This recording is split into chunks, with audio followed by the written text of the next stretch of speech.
आज अपना टॉपिक है when revised value are not to be recorded in the book. इसमें क्या है कि रिवाइज्ड वैल्यू तो रिवाइज करनी है, एसेट्स लाइबिलिटीज का जो भी दे रखा है अपन को इंक्रीज डिक्रीज वो तो करना है, पर खाली एक लाइन क्वेश्चन में लिखी हुई है कि partners agreed that altered value are not to be recorded in the books. यानी मतलब रिवाइज्ड वैल्यू अपन को बुक में ट्रांसफर नहीं करनी है, वैल्यू तो रिवाइज करनी है लेकिन उसका इफेक्ट नहीं देना है। मतलब जो रिकंस्टिट्यूट फर्म की जो बैलेंस शीट होगी वो एज इट इज बनानी है, उसमें कोई रिवाइज्ड वैल्यू अपन को ट्रांसफर नहीं करनी है, एसेट्स और लाइबिलिटीज पुराने वैल्यू पर ही शो करने हैं। तो इसका एक क्वेश्चन अपन करते हैं। क्वेश्चन नंबर 41 पेज नंबर 3.75 यहाँ पे लिखा है, क्वेश्चन पूरा दे रखा है पर इसमें एक लास्ट पैराग्राफ में लिखा है partner agreed that altered value are not to be recorded in the books and they also do not want to disturb the general reserve. और यहाँ पे दो चीजें दे रखी है आपको कि एक तो रिवाइज्ड वैल्यू भी ट्रांसफर नहीं करनी है और जनरल रिजर्व को भी डिस्टर्ब नहीं करना है। दैट मीन्स जनरल रिजर्व को एज ए गुडविल के जैसे अपन को ट्रीट करना है और रिवाइज्ड वैल्यू बुक में ट्रांसफर नहीं करनी पर वैल्यू रिवाइज तो करनी है। दैट मीन्स रिवैल्यूएशन अकाउंट बनाना है अपन को और जो भी रिवैल्यूएशन का जो भी आंसर आएगा, जो भी प्रॉफिट या लॉस होगा वो अपन को पार्टनर्स पर डिस्ट्रीब्यूट करना है। ठीक है, ये मेथड दो टाइप से होता है। यही क्वेश्चन मैं आपको दो मेथड से करवाऊंगी, आपको जो इजी लगे वो आपको जो मेथड है वो फॉलो करना है। तो फर्स्ट मेथड अपन ले लेते हैं। फर्स्ट मेथड में अपन रिवैल्यूएशन अकाउंट बनाते हैं। Question number 41 revaluation account.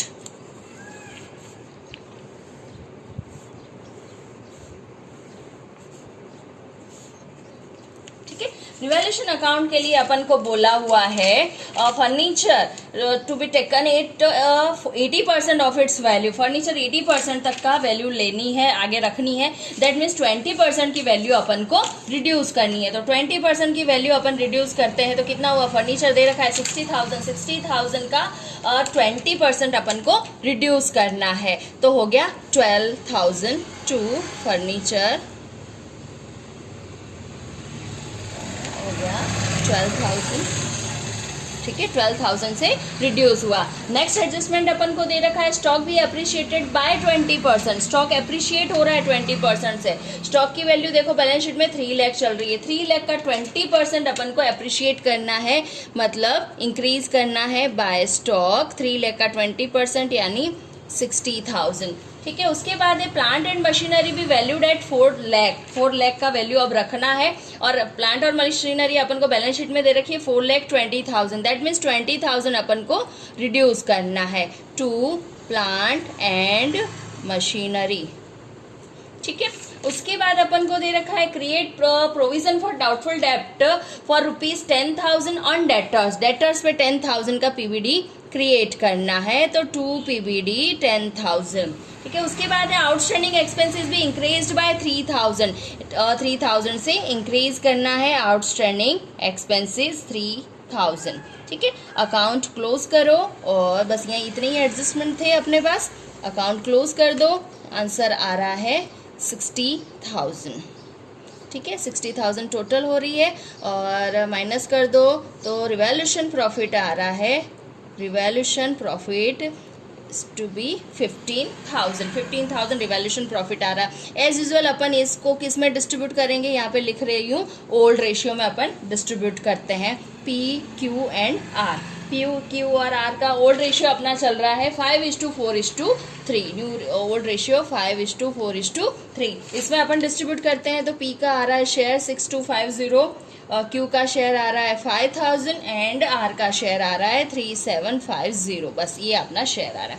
अब अपन को रिवाइज्ड वैल्यू तो ट्रांसफर करनी नहीं है तो अपन ये अकाउंट थोड़ा सा एक्सटेंड करेंगे। यही रिवैल्यूएशन का प्रॉफिट अपन यहाँ ट्रांसफर कर देंगे। रिवैल्यूएशन प्रॉफिट 15,000 प्रॉफिट ही रहेगा लेकिन ये न्यू रेशियो में डिस्ट्रीब्यूट होगा। ठीक है, न्यू रेशियो आपके बुक में दे रखा है। ये मेथड आपके लिए नया है, थोड़ा ध्यान से समझना। 4:3:2 का न्यू रेशियो अपन को दे रखा है। ये न्यू रेशियो में अपन प्रॉफिट डिस्ट्रीब्यूट अगर करते हैं तो पी क्यू एंड आर के शेयर में जाता है। पी का आ रहा है 6,666 आ रहा है तो 7 लिख देते हैं। क्यू का आ रहा है 5,000 और इसका आ रहा है 3 और 3, ठीक है। तो मतलब अपन ने क्या किया, जब रिवाइज्ड वैल्यू ट्रांसफर नहीं करनी है, फर्स्ट मेथड है ये, इसका और अल्टरनेट वैल्यू मेथड है, मैं बाद में बताऊंगी, लेकिन पहले ये समझ लो क्या करना है। एज इट इज रिवॉल्यूशन बनाना है, रिवॉल्यूशन का प्रॉफिट निकाला, प्रॉफिट अपन जैसे पहले भी बांटते थे ओल्ड रेशियो में डिस्ट्रीब्यूट कर लिया, और वही प्रॉफिट वापस क्रेडिट साइड में ट्रांसफर करके उसी प्रॉफिट को वापस न्यू रेशियो में अपन ने पार्टनर्स में डिस्ट्रीब्यूट कर दिया, ठीक है। बस यहाँ पे अपना अकाउंट क्लोज हो जाता है। अच्छा, और एक दे रखा है कि partners do not want to disturb the reserve, general reserve को डिस्टर्ब करना नहीं चाहते, दैट मीन्स जनरल रिजर्व को अपन को कैसे ट्रीट करना है, एज इट इज गुडविल के जैसे। तो गुडविल कैसे ट्रीट करते थे अपन, ओल्ड रेशियो भी है न्यू रेशियो भी है, तो गुडविल अपन सेक्रीफाइस रेशियो में करते। तो सबसे पहला पार्टनर्स कैपिटल बनाने से पहले अपन सेक्रीफाइस रेशियो फाइंड आउट कर लेते हैं। तो sacrifice ratio is equal to old ratio minus new ratio, P Q and R का निकाल देते हैं। ओल्ड रेशियो चल रहा है 5/12, क्यू का चल रहा है 4/12 और आर का चल रहा है 3/12, माइनस न्यू रेशियो है 4/9, 3/9 एंड 2/9, ठीक है। आंसर निकल रहा है आपका, क्रॉस मल्टीप्लाई अगर करते हैं तो 108, 45 और 48 इज इक्वल टू माइनस 3/108, ये अपना आया, माइनस में आंसर आया, दैट मीन्स ये क्या हुआ, गेन हुआ है, ठीक है। क्यू का कितना आ रहा है 108, 36 और 36, मतलब आंसर कुछ भी नहीं आया, इसको ना तो गेन हो रहा है ना सेक्रीफाइस, कुछ भी नहीं हो रहा है। और इसको क्या मिल रहा है 108, 27 एंड 24, तो आंसर आ रहा है 3/108, तो इसको हो रहा है सेक्रीफाइस। मतलब प्रॉफिट शेयरिंग रेशियो होने से क्यू को कोई फर्क नहीं पड़ रहा है, पी को हो रहा है गेन और आर को हो रहा है सेक्रीफाइस, ठीक है। तो गुडविल अपन जनरल गुडविल नहीं दे रखी है और जनरल रिजर्व को डिस्टर्ब नहीं करना है, तो जनरल रिजर्व की वैल्यू अपने पास पड़ी है, जनरल रिजर्व को अपन को एज इट इज गुडविल के जैसे ट्रीट करना है। तो जनरल रिजर्व अपने पास पड़ा है 75,000 इंटू आर के शेयर का R share and P's share, ठीक है। निकाल देते, दोनों का एक ही आएगा, 3/108 निकालो तो आ रहा है आंसर 2083 आ रहा है, ठीक है। तो 2083 कौन देगा, तो पी देगा, क्योंकि पी को क्या हो रहा है, गेन हो रहा है, और आर को हो रहा है सेक्रीफाइस, तो ये आर को मिलेगा 2083, ठीक है। तो जनरल एंट्री आपकी क्या बनेगी, P's capital account debit to R's capital account 2083 and 2083, ठीक है। अच्छा, अब अपन इसका कैपिटल अकाउंट बना लेते हैं। Capital account, partners capital account,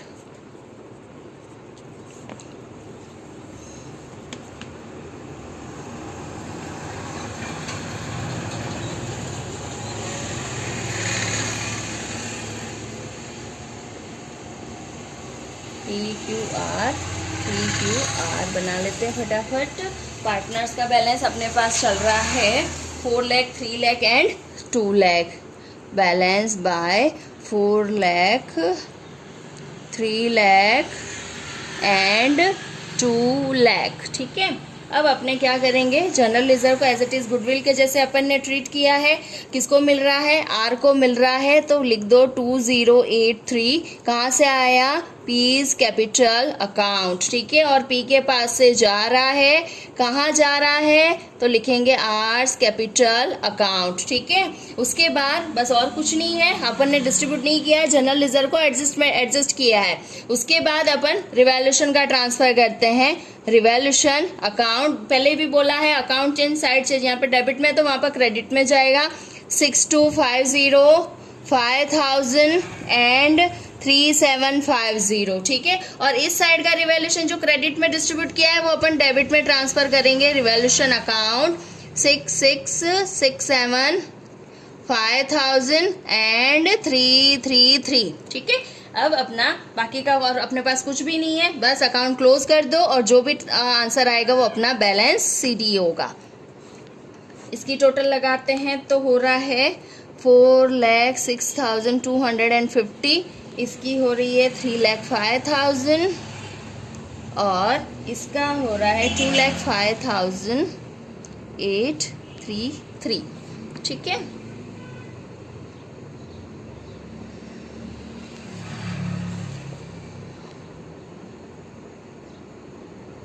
अच्छा, अब दोनों साइड लिख देते हैं।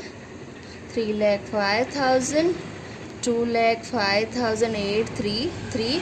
आंसर निकाल दो अपना, आ रहा है। इसमें से माइनस करो, बैलेंस सी डी आपको मिल रहा है 3,97,500। मैं यहाँ पे थोड़ा क्रॉस में लिख रही हूँ। यहाँ पे आंसर आया 3 लाख इसका, ठीक है, और इसका आंसर आ रहा है 2,02,500, ठीक है। ए, पी, क्यू और आर का बैलेंस आ गया, ठीक है। अब इसकी बनाएंगे, बैलेंस शीट बनानी है, फटाफट बना लेते हैं बैलेंस शीट। बैलेंस शीट में आपको क्या बोला है, रिवाइज्ड वैल्यू ट्रांसफर नहीं करनी है। मतलब बैलेंस शीट जो पुराने क्वेश्चन की बैलेंस शीट है वही एज इट इज अपन को ट्रांसफर करनी है। क्रेडिटर्स आपको दे रखे हैं 50,000। आउटस्टैंडिंग एक्सपेंसेस भले यहाँ पे अपने इंक्रीज किए थे पर यहाँ पे वही पुरानी वैल्यू लिखनी है। गुड, जनरल रिजर्व अपन ने डिस्ट्रीब्यूट नहीं किए हैं, उसका सिर्फ एडजस्टमेंट दिया है, तो यूँ कहीं general reserve and capital account P, Q और आर। खाली कैपिटल अकाउंट का बैलेंस यहाँ पर चेंज होगा। 3,97,500, 3 लाख एंड 2,02,500, ठीक है। उसके बाद है एसेट्स में देख लेते हैं। Cash at bank 40,000। डेटर्स भले यहाँ पे पीबीडी लगाया लेकिन यहाँ पे अपन को माइनस नहीं करना है, वही 2,10,000। स्टॉक, और ऐसा अपन ने क्यों किया है, क्योंकि बुक में ही लिखा है कि रिवाइज्ड वैल्यू अपन को ट्रांसफर नहीं करनी है, ठीक है। फर्नीचर चल रहा है 60,000 और प्लांट एंड मशीनरी 4,20,000, ठीक है। तीनों सबका दोनों साइड का टोटल लगा दो, दोनों साइड का टोटल आ रहा है 10,30,000, ठीक है। आ गया आपका 10,30,000 टोटल, ओके, ठीक है। ये हुआ फर्स्ट मेथड। हाँ, तो इसका अल्टरनेट मेथड, इससे क्वेश्चन से आपको आंसर मिल गया, ठीक है। कैपिटल अकाउंट आ गया, रिवैल्यूएशन ऐसे। अब इसका अल्टरनेट मेथड क्या हो सकता है ऑप्शन में, या तो इस टाइप से करो या फिर क्या हो सकता है, रिवैल्यूएशन अकाउंट तो आपको बनाना ही है, तो रिवैल्यूएशन अकाउंट आप बना दोगे वर्किंग नोट में, जैसे मैंने आगे बना रखा है रिवैल्यूएशन अकाउंट। तो आप क्या करोगे, रिवैल्यूएशन अकाउंट का जो भी आपका पास प्रॉफिट आया, रिवैल्यूएशन अकाउंट का प्रॉफिट कितना आया था 15,000, ठीक है। अच्छा, उसके बाद है जनरल रिजर्व भी आपको डिस्ट्रीब्यूट नहीं करना था, तो जनरल रिजर्व भी ऐसे एज इट इज अपन को ट्रीट करना है गुडविल के जैसे। तो जनरल रिजर्व हो गया 75,000, टोटल वैल्यू हो गई 90,000। अब इस 19,000 को आपको डिस्ट्रीब्यूट कर देना है एज इट इज गुडविल। खाली जनरल रिजर्व नहीं, रिवैल्यूएशन के प्रॉफिट को भी ऐसे ही डिस्ट्रीब्यूट करना है। कैसे करोगे, सैक्रिफाइस रेशियो मैंने यहाँ पे निकाल के रखा हुआ है। पी को हो रहा है गेन और आर को हो रहा है सैक्रिफाइस, ठीक है। तो यहाँ पे आर शेयर निकालेंगे तो कितना आ रहा है 90,000 इंटू 3/108 इज इक्वल टू आ रहा है आंसर आपका 2,500। और पीस का शेयर अगर निकालते हैं तो बस सेम सिमिलर आंसर 2,500 ये भी आ रहा है। तो आर्स कैपिटल अकाउंट क्या होगा, क्रेडिट होगा, क्योंकि आर को क्या हो रहा है सैक्रिफाइस हो रहा है। और पीस कैपिटल होगा आपका डेबिट, तो जनरल एंट्री बनेगी P's capital account debit to R's capital account. तो रिवैल्यूएशन अकाउंट बनाने के बाद पार्टनर कैपिटल में जो ये 2 ट्रांसफर करने पड़े थे वो आपको नहीं करने पड़ेंगे। सीधा आप क्या करोगे, ये अब अल्टरनेट का मैंने बता दिया हिंट, अब आप आगे का काम खुद करोगे क्योंकि मैंने रिवैल्यूएशन और सैक्रिफाइस रेशियो तो निकाल दिया। अब आप इसके बाद का पार्टनर कैपिटल खाली बनाना है। कैसे बनाना है ध्यान से सुन लो। बैलेंस यूं का ही ट्रांसफर करोगे, बाकी की कोई भी एंट्री करने की जरूरत नहीं, सिर्फ ये 2 इसका इफेक्ट आपको डालना है। समझ गए, सिर्फ इसका इफेक्ट डालना है। रिवैल्यूएशन का भी इसमें इंक्लूड हो गया और जनरल रिजर्व का भी इंक्लूड हो गया, तो आंसर आपका मिल जाएगा 2,500। इसमें से पी में से माइनस हो गए और आर में जाकर प्लस हो जाएंगे 2,500 और क्यू को कोई डिस्टर्बेंस ही नहीं होगा। बाकी की balance sheet as it is ऐसी की ऐसी बनेगी, बैलेंस शीट में कोई चेंज नहीं आने वाला है। तो ठीक है स्टूडेंट्स, अपन ने ये नया मेथड आज अपन ने सीखा। और कुछ डाउट है तो मुझे कॉल या मैसेज करना, लेकिन ये क्वेश्चन पहले कंप्लीट करना। मैंने इसका हिंट बता दिया, इसके बाद आपको इसका कैपिटल अकाउंट बनाना है और बैलेंस शीट बनानी है। Okay students, bye, happy learning.